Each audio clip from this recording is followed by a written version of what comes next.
ازيكم يا حلوين؟ عاملين ايه؟ النهاردة معادنا مع مثل جديد وهو عنده مترتر. جملة عنده مترتر دايما بنستخدمها كنوع من السخرية لما يكون في حاجة مستحيل تحصل او بندور على حاجة مستحيل نوصل لها. بس يا ترى ايه قصة المثل الشعبي ده؟ ومين هي مترتر اللي بيتضرب بيها المثل؟ ده اللي هنعرفه في حلقتنا النهاردة من قناتنا القصة في السريع. بس ما تنساش تعمل لايك للفيديو وتدوس اشتراك للقناة وتفعل علامة الجرس. يلا بينا يلا بينا. تقريبا محدش فينا ما استخدمش مثلا عنده مترتر قبل كده، خاصة لما نحب نوصل للي قدامنا ان الحاجة دي مستحيل تحصل او اللي بندور عليه مستحيل نوصله. ساعتها بنقوله لا ده عنده مترتر. بس اللي ما نعرفوش انه مترتر دي شخصية حقيقية. ايوه زي ما سمعت كده، ومترتر دي شخصية حقيقية وكمان متزوجة وعندها ولدين اسمهم اسماعيل وابراهيم.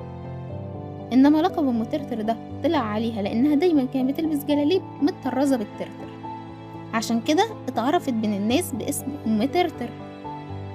واللي كان معروف عنها انها كشخصيه شرانيه بتحب تفتعل المشاكل بينها وبين اللي حواليها وبتاخد حقها بدراعها، واللي ما يعجبهاش كلامه توجه له السباب والشتايم.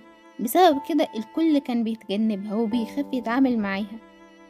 أم ترتر كانت بتربي طيور فوق سطح بيتها زي الفراخ والبط وغيره، وكذلك جيرانها برضو كانوا بيربوا. فلما كان ديك مثلا أو طير يهرب من سطح حد لسطح بيتها ما كانتش بترضى ترجعه لجيرانها تاني.